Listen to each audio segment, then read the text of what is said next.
All around the world, there's been an increase in the practice of spiritism, fortune-telling, witchcraft, and Satanism.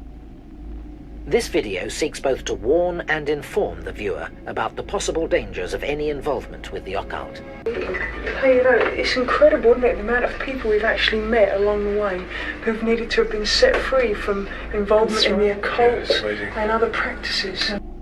Getting involved can open up doorways for spirit beings to harm and oppress us.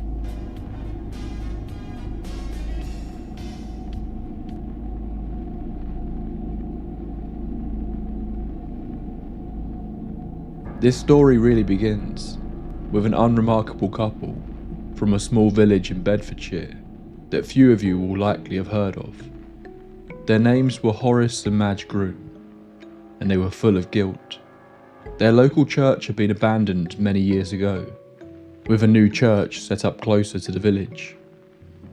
But the graveyard had remained. So when an especially brutal winter set in late 1962, the old church was cut off from the community. At the top of a hill, up a muddy path that was virtually inaccessible due to the heavy snow. For months, the graves were left unattended, loved ones left unvisited during the Christmas period.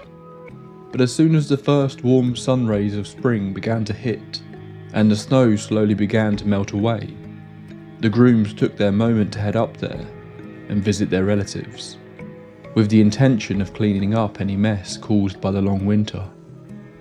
It was late afternoon, on Saturday the 16th of March, when they arrived in the south graveyard to pay their respects.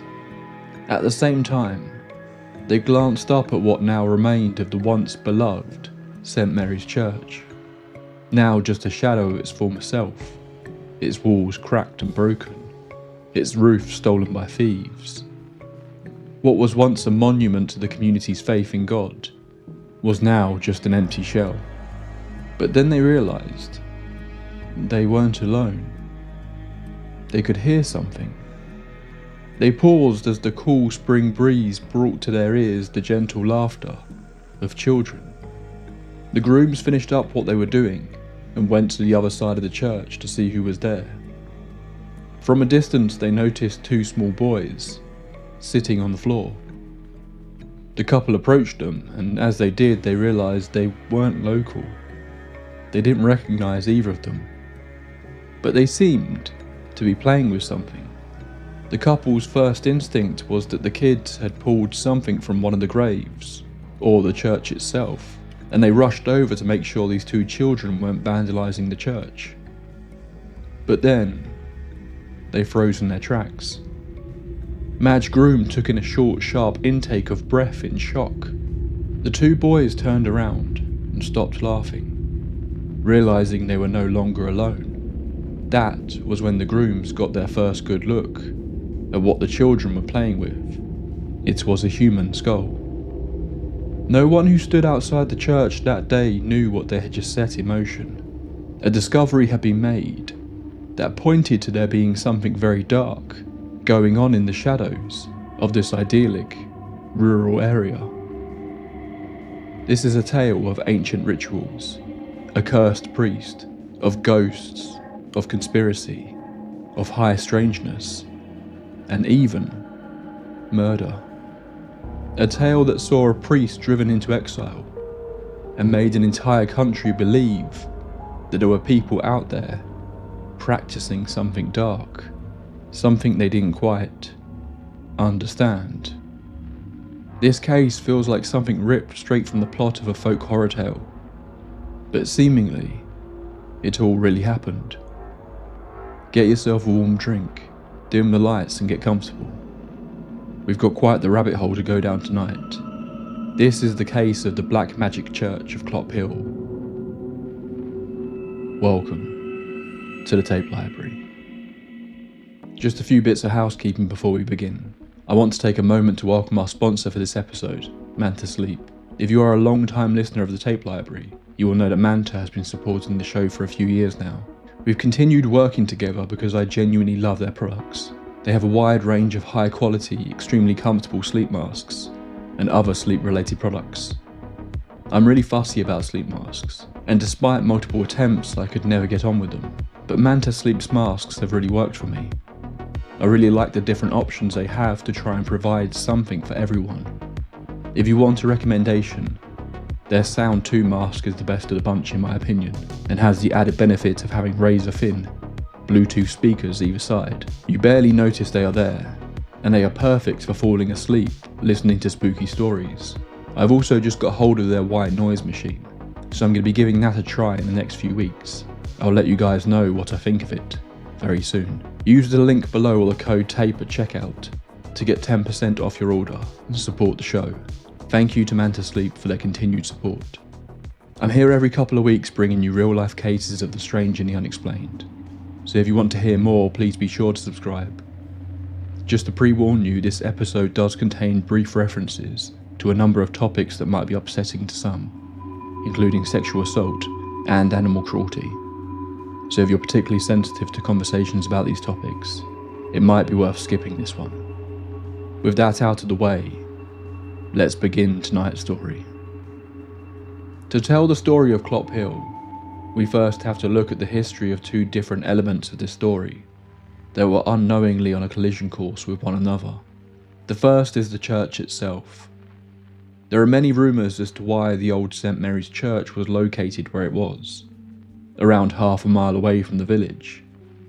There were rumours of it being used to house those suffering from leprosy, that it was previously a site of great interest to the pagans, that the church was even constructed the wrong way round, suggesting this meant it faced the devil and not God. But seemingly none of this is true, or at least we have no evidence that this is the case. Built in the 15th century, the church was used largely without issue right into the 1800s, but as the population of the village of Clophill grew and grew, the church was slowly starting to be seen as not fit for purpose. For years discussions were had about building another, and in 1849 a new St. Mary's Church was built in the village itself. However, the graveyard was left where it was, and the old church was used for funeral services, as well as for some reason a single annual congregation in August. For the most part, nothing much happened with the old church for the next 100 years.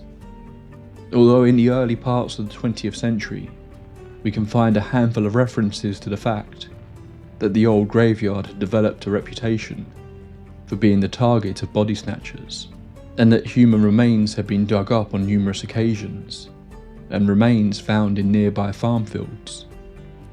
This was later explained away by the fact the graveyard once occupied a much larger area than it now did, and these remains were simply the result of farmland springing up over the site of former graves. However, others claimed that people were digging up the graves to steal valuables like jewellery. No official cases of this have been documented though, seemingly. But with what was to come later, you have to wonder if the site maybe had a much longer hidden history that hasn't been documented. The true end for the church came in 1956, when thieves made off with large portions of the church roof, taking the large lead sheets to sell. Now, beyond those who came to visit the graves, the church itself was truly abandoned. The rector at that time attempted to spread a rumour that the church was haunted, seemingly an attempt to scare away any further vandals. It did not work. The other oncoming element to this story is the tale of Reverend Lewis Barker. Barker had come to the village of Clophill to become the rector in 1962, and had arrived a fairly damaged man himself. Barker had been married in 1932, but by 1955 he was divorced. His wife, who it was suggested had already been struggling with some mental health issues, took the breakup of their family badly, taking her own life in 1958. He took some time away from the church and travelled to Africa.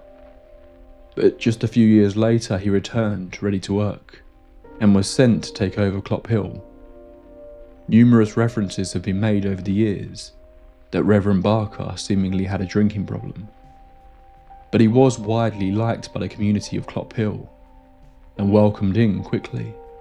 But it wasn't just Reverend Barker who was coming into this period with a dark shadow hanging over him. Just 1 year prior to his arrival, a terrible crime had been committed just outside of the village that brought the area into the public eye. Known widely as the A6 murder, the attack took place on a stretch of road just outside the village, at a spot known as Dead Man's Hill, for its history of once being the home of gallows. The case would lead to a conviction and execution of James Hanratty, but questions about what really happened that night have persisted for decades. A 36-year-old man named Michael Gregston was parked in a quiet cornfield with Valerie Story in Buckinghamshire when suddenly a man tapped on their window. The couple were shocked but very quickly realised the danger they were in when the man in the field revealed a revolver and forced his way into the car. Throughout the course of the night, this unknown man forced them to drive across North London and through numerous towns and cities before turning towards Bedford. At around 3 AM, once they had just passed Clophill, the gunman ordered Michael to stop the car in a lay-by. As soon as they stopped, the gunman fired 2 shots at point blank, killing Michael. He then sexually assaulted Valerie, forced her to drag Michael's body out into the road, before shooting her 5 times and leaving her at the roadside. Incredibly, Valerie survived. She played dead until Hanratty left, then waved down a passing car before immediately passing out. She lived, although paralysed for life. She quickly identified James Hanratty as the man who had kidnapped them, as did other witnesses, and Hanratty was hanged in April of 1962, one of the last people to face this punishment in the UK. Due to the general public outcry towards capital punishment at the time, numerous people argued that this case was controversial and that Hanratty was innocent, although in the last few decades it has been proven he was the murderer through DNA evidence. The other key suspect was a man named Peter Lewis Alphon, an eccentric drifter who admitted to the crime despite Valerie not recognising him at all. What is more interesting for the rest of tonight's episode is that Alphon was also interested in the world of witchcraft and black magic. Of course, this was the 1960s, so he wouldn't be alone. Do you regard black magic as being purely fictitious, or is there some truth in it? Some truth. 100% truth. There is nothing fictitious about black magic, in any way whatever. It is a fact. It is a fact which has existed for several thousand years. In 1951, the Witchcraft Act was finally repealed, and throughout the following decade, numerous practitioners of magic began to surface. This, combined with the counterculture of the time, meant that numerous people were engaging with the idea of occult practices. This wasn't just murmurs about strange people in the countryside. There were identified covens, operating openly throughout the UK. Stories of moonlit naked dances in the forest began to filter into the public consciousness, but with it came a sense of unease and distrust. The general public wasn't familiar with terms like White Witch. To many, all occult practices were the work of evil, and those who believed in such things were in league with the devil. Even another village just a few miles from Clophill had a coven operating in it, according to the locals. So the idea of black magic, and even the idea of people performing black masses, was very much in the public consciousness. Reverend Barker one day in February received a strange phone call from a man who would not identify himself. He asked the Reverend if any occult rituals had ever been carried out in the church, which of course Barker said no such thing has ever taken place. Around the same time, numerous people in the village said a strange man who claimed to be a local reporter was asking a similar question, asking the locals if they were aware of any rituals taking place in the last few years in the area. Similar reports came from the nearby town of Amped Hill. It was a little odd, but these individual incidents were not connected until later. This brings us back to that early spring day in 1963. Reverend Barker received a knock on his door. It was the grooms, but they were accompanied by two children that he did not recognise. These two children were Duncan Stein and Calvin Smith, two boys from the nearby town of Luton, who had received bikes on Christmas Day, but due to the brutal winter, had not yet had a chance to use them. Aged only 12 and 13, the two boys cycled for miles, headed in the direction of Chick Sands Air Base. But along the way they passed through Clophill and found the path up to the old church that they had never visited before. Curious, they headed up to take a look at the place. They left their bikes on the grass and walked into the remains of the old church. They climbed a small barbed wire fence that offered little protection to the building and entered the ruins. The two boys must have felt a sense of shock at what they saw. Virtually in the middle of the church was an iron spike sticking out of the ground. Impaled on the spike was a human skull, missing its jawbone. Surrounding the spike was what looked like blood and chicken feathers, along with further human bones placed in a circle around the spike. A Celtic cross had been painted on the wall of the church. But the two boys clearly weren't fully aware of what they had stumbled on. Instead of running in terror, they picked up the skull and several of the bones and took them out into the graveyard, inspecting them as they sat and ate their lunch, which was the moment the grooms found them and marched the boys straight down to the rector, convinced these boys had broken into a grave. Reverend Barker met the Bedford police at the top of the hill that led to the church before they went to take a look. It appeared the boys had been telling the truth. A large stone slab had been cleared of debris, and numerous human bones had been placed on it. The spike was there, seemingly a piece of the ironwork that had been pulled off the church. Numerous symbols were reported as having been drawn on the church walls, including the previously mentioned Celtic cross. Although interestingly, it appeared that another cross was on the wall next to it, albeit faded and weather-beaten, suggesting whoever had done this had been there before, likely at some point during the long winter. Outside in the graveyard, they found that numerous graves had been disturbed. 6 had been dug into, but due to being filled with rubble, the remains had not been excavated. But the 7th hadn't been so lucky. They belonged to a woman named Jenny Humberstone, a woman that had died in 1770 at the age of just 22. Seemingly the reason for the choice was purely chance.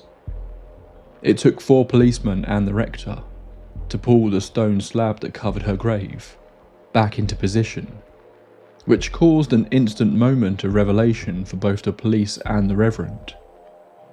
This was not the act of a single person, or a couple of teenagers. To do what had been done here required a considerable amount of effort and bodies. While it seemed like nothing like this had happened before, the reverend did later admit that it wasn't the first time the graves had been interfered with. Over the past few years, there had been evidence of at least 3 attempts to dig up the graves of those buried at Old St Mary's Church, but they had largely been unsuccessful. Unsure what to do with the dug-up remains, Reverend Barker locked them in a cupboard until he could arrange to have them reburied. The press soon descended on the sleepy little village of Clophill, and the narrative from both them and Reverend Barker was clear. This was the aftermath of black magic. Someone had used this old forgotten church as the site of a ritual. Some believed it was an act of mockery, a way to attack the Christian faith. But others saw it as an attempt at necromancy, the practice of summoning the dead in order to learn the future. Even the police released a statement shortly after the event, claiming they believed much the same. The press soon started referring to it as evidence that a black mass had taken place. On the Monday after the gruesome discovery was made, Reverend Barker went up to the old church with the Archdeacon of Bedford. The two men were having a conversation in the churchyard when they noticed a car pulling up towards the gate. Reverend Barker ignored it initially. The press and local onlookers had been coming up all hours of the day, so it didn't seem unusual. The driver walked towards them, and speaking in what Barker described as a foreign accent, he said he had heard about the incident and was interested in the subject of black magic. When Reverend Barker asked who the man was, he simply ignored the question and instead seemed to downplay the idea of a black magic ritual having taken place in Clophill. The strange man then said no more, walked around the church for a while, before getting into his car and driving away. An incident that chillingly echoed the strange visitor from the month prior. The following weekend on March the 23rd, Barker reburied Jenny's bones. The press were quickly losing interest, and the police were continuing their investigations quietly, with little success. But on the Monday afternoon, Barker received another knock at the door. It had happened again. Less than 48 hours had passed and someone had dug up Jenny Humberstone's remains. Barker tried to downplay the event, claiming he believed a photographer had simply broken into the grave to get a photo.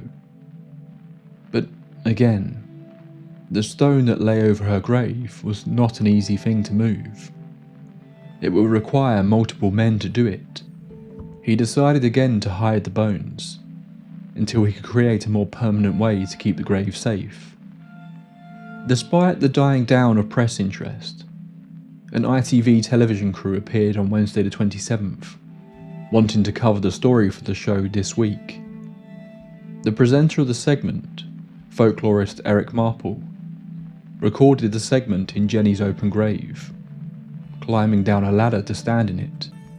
Initially it seemed he was happy to do so, but he was later quoted as saying, "All the time we were there, I had this horrible feeling that something or somebody was watching over us. There was an atmosphere I can only describe as absolute evil, and I never want to go there again." This wasn't just showmanship from Marple though. He fainted during the recording. Twice. On Sunday the 31st, it seems those responsible struck again. Although when they this time dug up the grave to find it empty, they apparently set out to vandalise the gravestones. It was reported that Jenny Humberstone was reburied for a third time around this point, and seemingly for good this time, with 8 tons of soil poured to seal it. Although it appears this might have been a little bit of dishonesty from Reverend Barker, but we'll get into that in a little bit. It would be easy to dismiss this whole thing as the work of pranksters, or bored teenagers. Certainly a lot of the later events after the initial ritual could be blamed on them. For a long time afterwards, the church in Clophill became a hangout for young people, and the ruins and graveyard were vandalised on numerous occasions. But the initial incident that kicked this all off felt calculated. Someone had planned to do this. Someone had brought along multiple people to pull it off. And what was about to happen in the nearby village of Caddington was about to make all of this feel a lot more serious. The incident at Clophill was estimated by the authorities to have actually taken place on the 10th of March, the night of the full moon. The next time the moon was full, something equally troubling was discovered. It was Tuesday, the 9th of April, when authorities were called to an area that was known locally as Bluebell Wood, a series of 3 areas of woodland that run alongside the M1 motorway. In an incident that chillingly echoed the events in Clophill, just a few miles away, a couple of young boys were playing in the woods when they came across a grisly discovery. They found two circular clearings that had seemingly been created by trampling down the undergrowth. They were surrounded by dense bramble bushes. In the middle of one of the clearings was a tree. It was the smell that drew their attention at first, the powerful, overwhelming scent of death. Hidden throughout the bramble bushes that surrounded the clearing were the decapitated heads of 6 cows and a horse. Their eyes had been removed, their jaws had been pulled apart, with only the jawbones of 2 of the animals remaining, seemingly suggesting that whoever had done this had been interrupted before they could finish what they were trying to do. A member of the RSPCA who attended the scene later found one of the eyeballs dangling from a tree. There was no sign of a struggle, no footprints. The cuts had been done almost surgically. The bodies of the animals were nowhere to be found. Quickly, the ritualistic elements of the circles and the placement of the eye were picked up on. But maybe not the other echoes of Clophill, the missing jaws, the circle of bones surrounding Jenny's skull mirroring the circles in the forest. While it's easy to connect the two incidents, there is also the comparison that some have made to the phenomena of cattle mutilations here, and the connection of that to the world of high strangeness. And this area of the country seemingly has its fair share of that. But we'll have to put a pin in that too for the moment. The following month, the community were prepared for the full moon, and patrols were set up to keep an eye on Old St. Mary's Church. Sure enough, there was a large group of about 40 individuals up there that night. This later turned out to be students from a nearby college, leading to a written apology from the headmaster of the college. It seems by this point Clophill had become firmly part of the local folklore, and countless young people were visiting late at night to have their own adventures, or more often than not to simply get drunk. This is where reports of people being spotted up on the hill become confused, because while there were reports of mostly young people messing around, there were also slightly more serious sounding reports of people up there, carrying torches, wearing robes, entering and leaving through the darkened fields, avoiding the roads. A few people did come forward, albeit anonymously, to claim their group were responsible for the incidents at Clophill, but none of their stories could be verified, and none seemed to provide any information that couldn't have been discovered through the press. Over the following year, numerous churches across the country reported what they referred to as black magic attacks, groups approaching priests with threatening messages, remains of rituals found in churches, effigies nailed into church doors. One incident in Sussex in December of 1963 led to a full-on fistfight between a group of priests, World War II veterans, and a group of occultists, who they found practicing in their church in the lead up to Christmas. In total, between 1963 and 1964, around 200 churches were found to have been defiled, robbed, or even burned. One more dark incident took place in the area during this time.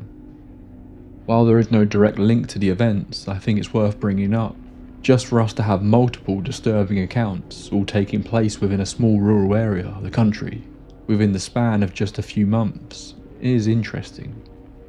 Just a short drive to the east of Clophill, you will find Henlow Grange, an English country house that is now run as a spa, but back in the 60s, also doubled as a health farm and beauty school.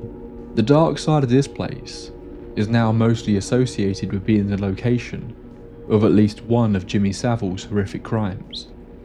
But in 1963, the same year as the Clophill incident and the Bluebell Woods discovery, the body of a Californian man who had been the sole male student at the beauty school was found in an area of woodland nearby by a gardener. Or at least, his skeleton was. This was Russell Winterbottom, a wealthy 37-year-old man who had paid for a year's tuition at the school. One day he set off to go for a jog, wearing a tracksuit.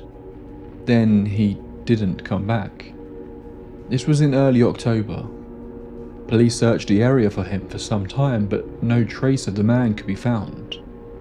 That was until December the 3rd, where his remains were found next to an empty 2-gallon petrol can.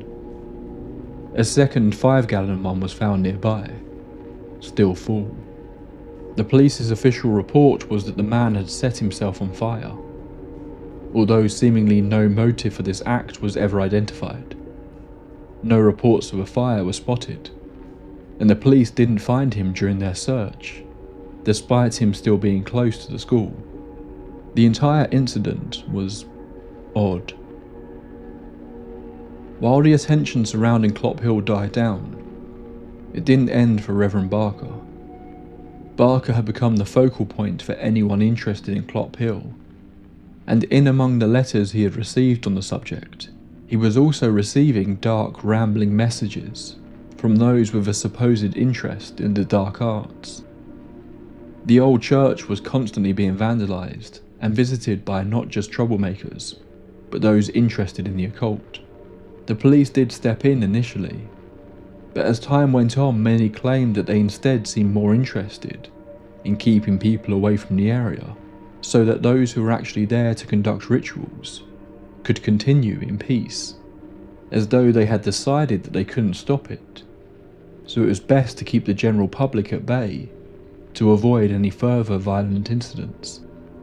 Jumping ahead a little here, a good example of this is the story reported by a man named Mick Peters, who made a visit to Clophill himself in 1975 with several friends.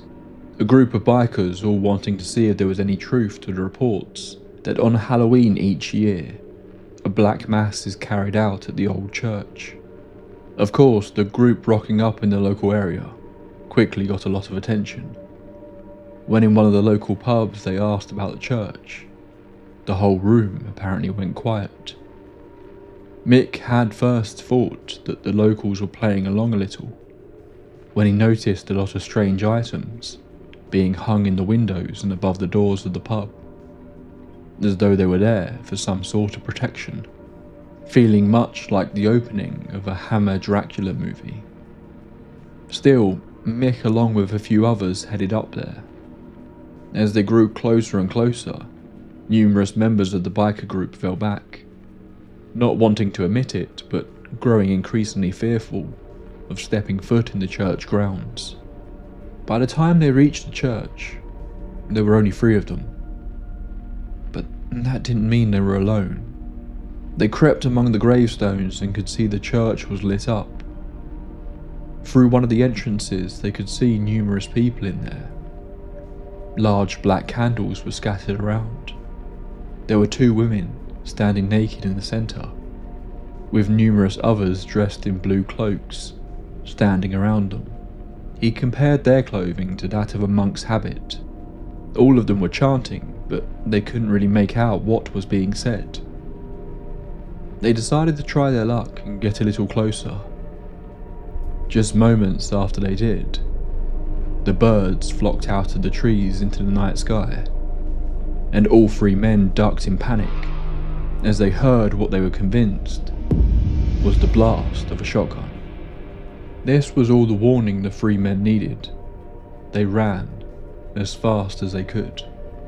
If someone was actually shooting at them, or just trying to scare them away, they couldn't be sure. But it was clear, whoever these people were, they were serious. This wasn't a case of kids messing around with the occult. When they reached the bottom of the path, they found a number of police officers who had been clearly stationed there for Halloween. When they told the police what had happened, the officers told the men to clear off, that they had no right to be there. Later that night, a fire was lit in one of the tombs, and a number of gravestones were vandalised. Seemingly the police did not get involved. Mick returned the following day. Sure enough, there was the now familiar aftermath of a ritual. including what appeared to be numerous human bones scattered about, and something painted on the wall in Latin. In recent years, the message Mick saw has been translated by author Kevin Gates as saying, "Do not look." But back to the 1960s and Reverend Barker's plight. Money was constantly being sunk into repairs needed in the graveyard as vandals destroyed tombstones. Symbols and messages were sprayed on walls.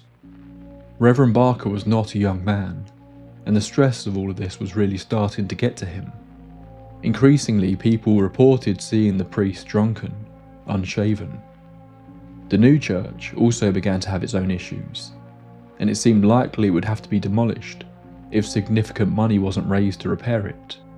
The parish room of the new church was destroyed by a fire when the Reverend created a bonfire outside. Then, just a few years later, his daughter was hit by a car and killed. The Reverend slowly began to believe that he had been cursed. This was also the time that some rather troubling rumours began to circulate about the Reverend. It appeared he had been too scared to truly return Jenny Humberstone's bones to her grave. Instead, he had apparently kept them in the boot of his car, where they seemingly remained for years after the incident. Apparently later in life, he even took to showing off these bones in the pub in return for a free beer. Midsummer had become a regular time that large-scale incidents seemed to happen at the old church, and one year, Reverend Barker took it upon himself to stand vigil alone, feeling like no one else was interested in helping him anymore. For 3 nights he visited the church and waited, but there was no one. No cars, no visitors, no voices. Just him and the gentle howl of the wind. On the final night he waited until around 3 AM before, exhausted, he decided to head back to the rectory and get some sleep. When he returned the following morning, 2 tombs had been opened and the skulls removed. Had they been there the entire time, watching him, waiting for the moment he would leave? Or was something else at play here? Something more otherworldly? The Reverend didn't know, but he was at his breaking point. He began to demand that the church be pulled down. The tombstones ended up being moved from the locations in the graveyard to the perimeter of the churchyard to stop any further excavations of the remains, which seemed to help, but the church remained standing. By 1969, the stress had become too much for Reverend Barker. After years of battling these seemingly unknown groups, he stepped down and agreed to retire. In a statement he put out at the time, he said that in the 7 years he had been in Clophill, not a month had gone by where the graves and tombs hadn't been dug up, or some kind of ritual performed. He moved out on Halloween of 1969. That night, countless young people from the surrounding area invaded the old church and held a Halloween celebration. If it had intended to be or not, this party marked the symbolic defeat of Reverend Barker. While the visitors on Halloween seemed to be mostly drunk teenagers, the remains of another ritual were found in the ruins of nearby hauntedhouse. Yet again, the discovery was made by children playing in the ruins the following day. Black candles, a white circle painted on the floor, and a sheep's heart placed in the centre. It all felt very familiar. But this didn't mean it was over in Clophill either. Over the following years, numerous pieces of evidence of rituals were found. One excavation that took place in 1973 discovered numerous remains of birds buried in the ground inside the church, as well as a doll covered in what appeared to be magical symbols. Even the local American Air Force men who had been stationed at the nearby Air Force base of Chicksands were very aware of Clophill, sharing stories about the place, claiming to see oddly dressed people walking through the fields late at night. Although some of the locals were suspicious of the airmen, suggesting that they might be behind a lot of the activity. Conspiracies even started to be brought up that the base itself was connected to whatever was going on in Clophill in a more clandestine fashion, that the secretive base was in fact conducting some sort of experiment in this place that seemed to have a power to draw in a lot of different people. There were also UFO reports made over the area during the major period of the supposed occult activity in the 60s, but there is little evidence to connect the two. Reverend Barker moved to Hitchin, around 10 miles away. Seemingly this wasn't far enough. Just a few months after he had moved, the Reverend was out for a walk along a track that ran alongside his new home. There, he found an area of the ground had been cleared. An effigy had been built using stones, a fire had been burnt, and bones were scattered all around. In Reverend Barker's eyes, this wasn't someone messing with him. It was serious. Someone really was trying to curse him. Someone wanted him dead. Barker stayed for a while, but eventually decided that he needed to move much further from Clophill. He moved to Somerset and lived a life of obscurity for his remaining years. Not much is known about his time there, if he was truly free from whoever was tormenting him. But either way, he passed away in 1985. Around the same time, numerous residents in Clophill claimed to receive anonymous letters posted through their doors, covered in occult symbols. Seemingly these letters were a warning that all of the activity at Clophill needed to cease. It seemed to suggest that the locals were responsible, and if they didn't stop, things would turn bad. But by this point it seemed to most at least that the activity had stopped, or at least drastically decreased. Sure, there were reports of people up there late at night causing trouble, but they mostly started to fizzle out, and the apparent evidence of black magic rituals became few and far between.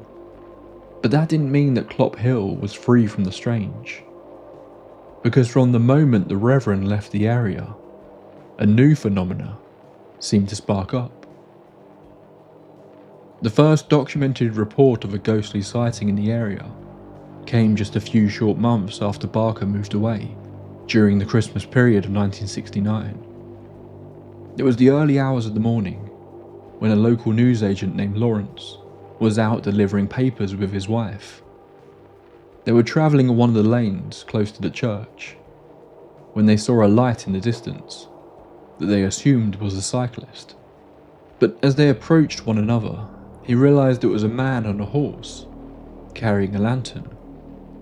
They got closer still when Lawrence said he became convinced it looked like the man was dressed like a monk. But the couple didn't have long to process the strangeness of the situation, as it was about to take on another level. The man and the horse didn't move around the car, they simply passed through it. Lawrence, terrified, jammed his foot onto the accelerator and drove off as fast as they could, refusing to look back. They kept their story to themselves until 1 year later, when a local woman asked if on his deliveries he had ever spotted a strange man in a cloak riding a horse around the lanes in the early hours of the morning. An almost identical encounter was reported just 2 years later in nearby Chicksands Wood. At the actual church itself, there is said to be the ghost of a woman who is either called Sophie or Sophia. This story seems to begin in 1972 when a Luton-based ghost hunter captured a picture of what he believed to look like a ghostly woman standing behind his wife in one photo.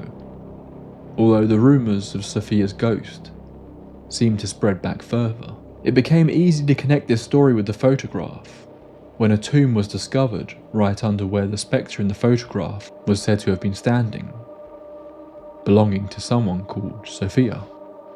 There have also been reports of similar hooded figures to that which was seen riding a horse being spotted in the ground too, although these could have been stories that have been muddled in with the occult practices. By the 90s, the evidence of occult rituals had pretty much all but died out, but rumours and ghost stories about the place still lingered, and it is still seen as a tourism destination for those into the strange and the dark, though alarms and security lights have long since been added to try and scare off any would-be nighttime visitors. Whatever really happened here, it's hard to deny that Old St Mary's Church has its own power to it. The isolated ruin that was once so important to the community became a beacon for something that appeared to be much darker, a place of strangeness in an area you wouldn't expect it to exist, a careful reminder that you never know who or what is watching you from the shadows. So what did really happen? Normally this is the part of an episode where I try to weigh up all the possible explanations for a case, but I'm not sure there's much to cover here. These events really happened, and it was widely agreed that there was a level of effort and seriousness to the proceedings that seemed to suggest this wasn't merely the work of pranksters. But of course, once the stories got out to the wider public, Clophill became a destination for anyone with even the slightest interest in the unexplained in the area, so the stories quickly become muddled. What could have been genuine examples of actual rituals, and what was just bored teenagers messing around, becomes very muddy. The ghost story elements, though, are an interesting thing to play around with mentally. Most reports only started after the rituals were reported, and most interestingly to me, after the Reverend left the village. Was this just an example of stories like this springing up because more people were spending time up at the old church at night? Was it people wanting to make up stories to scare one another? Or, if you believe this sort of thing, did the rituals awaken something? Was the desecration of the graves responsible for disturbing the spirits? I also love the gentle background noise of conspiracy that seems to run through all of this too. Were the police really protecting the rituals? Were the Air Force doing something in the area the locals weren't supposed to know about? Neither of these elements really have too much meat to get into really, but they do add a whole additional creepy element to the story. But at the end of the day, I think you can put aside the otherworldly parts of this case, because to me this one is much more a human story. It's Reverend Barker's story, a damaged man sent to look after a damaged church, and forced to face something that, in his eyes, was evidence of evil. And unfortunately, as far as his story goes, that evil won. There is another thread to this story though, the mutilated remains of those animals in the forest. I intended to get into all of that as part of this episode, but this part of the tale takes us down a rabbit hole of some very strange stories indeed, centered around that location and the wider area. So I think this might have to be its own episode. I would love it if you could join me next time as we uncover the higher strangeness of Bluebell Wood. That's all for this entry into the tape library. I used a few different sources for this one, but my main one was undoubtedly the Paranormal Diaries Clophill by Kevin Gates. If you want to delve deeper into this subject, then I cannot recommend this book enough. Gates has done a fantastic job of providing as much information about the case as possible, and interviewing numerous people involved. I also want to point out 2 different friends of the channel have also covered Clophill, So if you want more, then check out both Peter Law's and Don't Scare Claire's episodes on the church. This was another episode that was requested by a bunch of you when I asked at the start of the year, so thank you if you were one of those who asked for it. Felt like a very nice fit for this show while being something a little different. As I said, we'll be staying in Bedfordshire for the next episode in a couple of weeks' time, so this is going to be kind of a loose two-parter. If you don't want to miss out on that, then please be sure to subscribe, and if you're listening to the podcast version, leaving me a 5-star rating is always a lovely way to support what I do. It's time to close up the archives for the night, but I will see you all very soon. Until next time, my friends, pleasant dreams.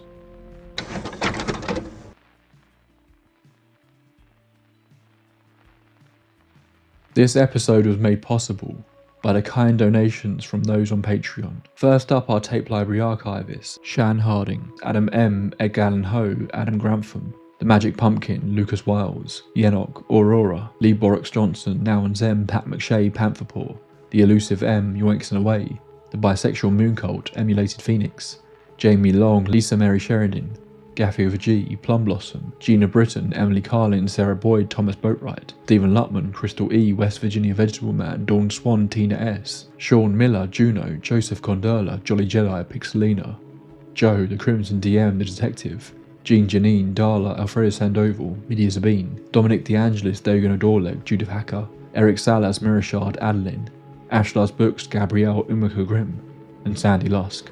Then we have our amazing lead archivists, Wynne Lewis, Yvonne Rivers, Amy Stubblefield, The Original Deer, Emmy Bartley, Lady Bette Noir, Ridiculous, London Grace, Melissa Harrison, Emperor Franz, Old Soul Like Mine, Xavier Wrangle, Sad Gal Callie, Alex O'Neill, Tyler Michael, Alex Goldberg, Van Yell, Brian Baker, and my 1000th Ghost. And our insanely generous Grand Overseers, Harrison the Overlord, Leah Carmella, Bad Diddle, Katie, Morning Rain 2619, Agent 355, and Queen of Flatulence.